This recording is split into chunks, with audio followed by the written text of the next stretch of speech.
You will regret me tonight. What do you mean by that? You'll regret choosing me tonight, the giant bride said to the rancher. He smiled and said, I already regret waiting this long. You'll regret choosing me tonight. The giant bride's words hit like a gunshot across the crowded saloon. Her powerful frame Copperidge stopped drinking to watch Thea Hartwell tell the rancher he'd made the biggest mistake of his life. She stood 6 feet 1 of raw muscle and barely contained rage, her hands clenched at her sides, her voice shaking not with fear but with the kind of fury that comes from being broken too many times by men who promised forever and delivered hell. Silas Brennan, the stone-faced rancher who hadn't smiled in 3 years, who'd buried his wife screaming, who'd placed that strange advertisement every woman rejected, stood 3 feet away with his hat in his hands, surrounded by a circle of witnesses who'd come to watch him claim his mail-order bride or watch her destroy him in front of the whole damn territory. The fiddle player had gone silent. The bartender had stopped pouring. Even the prostitutes on the stairs had frozen mid-step because Thea Hartwell, the woman they'd been whispering about all week, had just done the unthinkable. She'd warned her husband away on their wedding night in public, wearing a dress that said she wasn't anybody's property.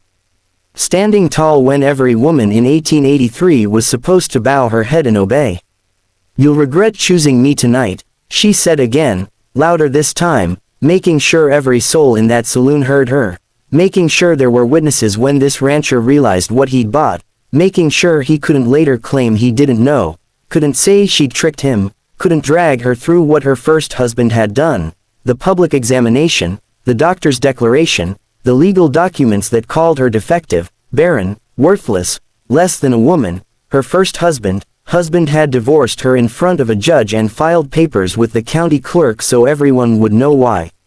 Examined by medical professionals, womb declared damaged, incapable of bearing children, proven defective, she'd spent 4 years carrying that shame like a noose around her neck, and she'd be damned if she'd let another man discover her secret in the dark and call her a liar come morning. But Silas Brennan didn't curse, didn't demand his money back, didn't turn to the crowd and ask if anyone knew a lawyer who could undo a marriage in less than 6 hours. Instead, this rancher, this man whose eyes had been dead since the day he buried his family, whose hands bore scars from hitting walls when the grief got too heavy, whose reputation said he'd rather die alone than risk loving again, did something nobody expected. He smiled, not the polite smile of a man trying to save face. Not the cruel smile of a man about to humiliate a woman in public, but a real smile, slow and certain and devastating like Thea Hartwell had just said the exact words he'd been praying 3 years to hear. I already regret waiting this long, Silas said, his voice cutting through the stunned silence. And before she could process what that meant, before she could run or fight or demand an explanation, the rancher crossed those 3 feet of dusty floor, took her hand right there in front of everyone, and pulled his giant bride into a dance, not a gentle waltz, not a careful, respectful distance, but close, his scarred hand firm on her waist, her palm pressed against his chest, where she could feel his heart slamming just as hard as hers, moving together as the fiddle player nervously started up again, swaying to music that felt more like a challenge than a celebration. The crowd erupted in whispers. The prostitutes gasped. The bartender shook his head like he was watching 2 people jump off a cliff together. And Thea Hartwell, the giant bride in the crimson dress, who, just warned her husband he'd regret choosing her tonight, found herself dancing with a man who was smiling like she'd just set him free instead of cursing him, who was holding her like she was precious instead of defective, who was moving with her across that floor like her barrenness wasn't a flaw, but exactly what he'd been searching for. And she didn't understand, couldn't understand. Why would any man smile when you told him you were broken? Listen to me, Thea hissed as they turned, her voice desperate, trying one last time to make him understand before it was too late. Tonight when we're alone, when you touch me and realize I can't give you sons, can't give you heirs, can't give you what every man needs from a wife, you will regret choosing me. My buddy's broken, Silas, examined and declared defective by doctors. I have the papers to prove it, papers I carry, so I'll never forget what I am. I know, he said simply, pulling her closer as the music swelled. Why do you think I chose you? She stumbled. He caught her. The dance never stopped. What? Your letter told me you were barren. That a doctor examined you. That your husband divorced you for it. His voice dropped lower. Words meant only for her. And when I read those words, Thea, I didn't reject your letter. I burned every other one. Because you're the only woman in this territory who can give me what I actually need, which is. His jaw clenched, his hand tightened on her waist, and when he spoke, his voice cracked with 3 years of buried grief. A wife who can never die giving birth to my child. The giant bride in the crimson dress stopped breathing. The saloon spun around her, but she couldn't move, couldn't think, couldn't do anything except stare up at this rancher who just turned her greatest shame into his salvation. The music kept playing, but she didn't hear it anymore. The crowd kept watching, but she didn't see them. There was only Silas Brennan and the devastating truth written across his face. He hadn't chosen her, despite being barren. He'd chosen her because of it. What happened? She whispered, not here. His eyes flicked to the watching crowd. Not with them listening. Tell me tonight when we're alone. I'll tell you everything. He turned them one more time, his hands steady on her waist, even though his voice was breaking. But Thea, you need to understand something right now before we leave this saloon. Before we go back to my ranch. You think I'm going to regret choosing you tonight. But the truth is, he stopped dancing, held her still in the center of the floor, looked into her eyes with an intensity that made her chest ache. The truth is, I've been regretting every single day for 3 years that I didn't find you sooner. Tears burned behind her eyes, but she refused to let them fall. Not here, not in front of these people who'd spent the last week whispering about the giant bride and the broken rancher, taking bets on how long the marriage would last, laughing about 2 desperate fools who thought they could build something real out of their mutual damage. I don't understand you, Thea said quietly. I know, but you will. Silas released her waist, offered his arm like a gentleman. Come home with me. Let me show you why choosing you tonight is the only thing I've done right in 3 years. She looked at his arm, at the scars on his knuckles.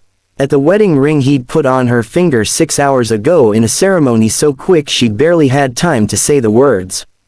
Then she looked at the crowd watching them, waiting to see if she'd run or stay, if she'd prove them right or shock them all. Thea, Hartwell took his arm. They walked out of that saloon together, the giant bride and the broken rancher, and the door swung shut behind them with a finality that felt like a choice neither of them could take back. Outside, the Arizona night was cool and dark, stars scattered across the sky like broken glass. Silas's horse waited at the hitching post, patient and steady. He helped her up, didn't ask if she needed help, just offered his hand and let her decide, and then swung up behind her, his arms coming around to hold the res, surrounding her with his presence, his warmth, his steady breathing. They rode in silence toward his ranch. Thea could feel the questions building in her throat, pressing against her teeth, demanding answers. But something in the set of his shoulders, the way his jaw, clenched and unclenched, told her to wait. Whatever he had to tell her, whatever had happened 3 years ago, it wasn't something that could be shouted over the sound of hoofbeats and wind. The ranch appeared as they crested a small rise. A modest house, barn, fences that looked well maintained, even in the darkness, and there, off to the left, under a massive cottonwood tree, 2 small white crosses gleamed in the moonlight. Thea's breath caught. Silas felt it. Felt the way she stiffened in front of him. That's where they're buried, he said quietly. My wife Sarah and our son. He never even drew breath. The horse stopped at the barn without being told, like it knew this ritual. Knew that when Silas brought someone to the ranch, he always paused here first. Always made them see the graves before they saw anything else. He dismounted, then helped Thea down, his hands careful on her waist. Come, he said, and walked toward the cottonwood tree. Thea followed, her crimson dress dragging through the dust, her heart pounding so hard she could hear it in her ears. She stopped beside him at the graves, read the inscriptions carved into the simple wooden crosses. Sarah Brennan, beloved wife, baby Brennan, taken too soon. She wanted a baby, Silas said, his voice flat, emotionless, like he'd told this story so many times in his head. It had worn smooth. Wanted it more than anything. I was scared. She was small, delicate, and the nearest doctor was 2 days' ride. But she begged, and I loved her. So I said, yes. He paused, swallowed hard. The labor went on for 2 days. 2 days of her screaming, 2 days of me holding her hand and promising it would be okay. 2 days of watching her bleed and knowing I'd killed her. That baby, our son, he was too big. Ripped her apart from the inside. By the time the doctor arrived, there was nothing he could do. I held her while she died, held my son's body after. And I swore, his voice broke completely. I swore I would never do that to another woman, never risk another life for something as stupid as wanting children. Thea stood frozen, tears streaming down her face now, not caring who saw. Silas. So when your letter came, he continued, turning to face her, when you told me you were barren, that you'd been examined and declared incapable of having children, I didn't see a broken woman. I saw salvation. I saw a chance to have a partner, a wife, someone to build a life with without the constant terror of killing her. He reached out, wiped a tear from her cheek with his thumb. You think I'm going to regret choosing you tonight, Thea? You're the only woman in this territory I can be with without fear. The only woman I can touch without hearing Sarah's screams. The only woman I can love without it feeling like murder. The giant bride stared at the rancher, and everything she thought she understood about shame and brokenness, and what made a person valuable shifted beneath her feet like the desert sand. She'd spent 4 years believing her baroness made her worthless. But to this man standing in front of his wife's grave, it made her precious. You really chose me because I can't have children, she whispered. I chose you because with you I can finally breathe again. The house smelled of cedar and old grief. Thea stood in the doorway while Silas lit lamps, watched the warm light spread across walls that hadn't known a woman's touch in 3 years. Everything was clean but sparse. A man's space functional, empty of the small comforts that made a place a home. No curtains on the windows, no flowers and jars, no photographs on the walls, just furniture and necessity and the heavy silence of someone who'd stopped living and started surviving. Your room's upstairs, Silas said, setting down the last lamp. Left side door locks from the inside. The blinked. We're not tonight. His voice was firm but gentle. You've had a long day. Hell of a week. You deserve rest, not expectations. But your brother, she forced the words out. You said he's contesting the will. Said he needs proof we haven't. That the marriage isn't he needs proof we consummated it. I know. Silas ran a hand through his hair. Exhaustion written in every line of his face. But Thea, I'm not going to touch you just to satisfy my brother's lawyers. If we it'll be because you want to, not because we have to. She stared at him, this rancher who, just upended everything she thought she knew about men and marriage and what was owed. You're willing to risk losing your ranch for that. I'm willing to risk everything to never become the kind of man who takes what isn't freely given. He met her eyes. My brother can contest all he wants. We'll figure it out. But I won't rush you. Won't pressure you. Won't make you feel like you owe me your body just because I gave you my name. Thea's throat tightened. She thought about her first husband, how he'd demanded his rights on their wedding night, despite her tears, despite her terror, despite the way she'd bled and hurt and begged him to stop. How he'd told her it was her duty, her purpose, the only thing she was good for until her womb proved otherwise. And here was Silas Brennan offering her a locked door and space to breathe. I don't know what to do with kindness, she admitted quietly. I keep waiting for the trap. There's no trap, just time. He gestured to the stairs. Go rest. There's fresh water in the basin. Clean towels. Tomorrow we'll figure out the rest. The wanted to argue. Wanted to demand they just get it over with so she'd know what kind of man he really was when the lights went out and the witnesses went home. But exhaustion pulled at her bones, and the way he was looking at her, patient, steady, with no hunger in his eyes, just quiet concern made her believe him. She climbed the stairs. The room was small but clean. A bed, a dresser, a window overlooking the cottonwood tree and the graves below. On the dresser sat a basin of warm water, a folded towel, and something that made her breath catch, a single desert emerald in a small glass jar. Her fingers trembled as she touched the bright petals. Downstairs, she heard Silas moving through the house, the sound of boots on wood, the creak of a door, then silence. She waited for his footsteps on the stairs, for the testing of her doorknob, for the inevitable moment when kindness revealed itself as strategy. But the house stayed quiet. Thea washed her face in the basin, changed out of the crimson dress into the simple nightgown she'd packed, and sat on the edge of the bed. From her bag, she pulled a small leather journal, worn, stained, filled with 4 years of thoughts she'd never dared speak aloud. She opened to a fresh page and wrote, "He gave me a locked door.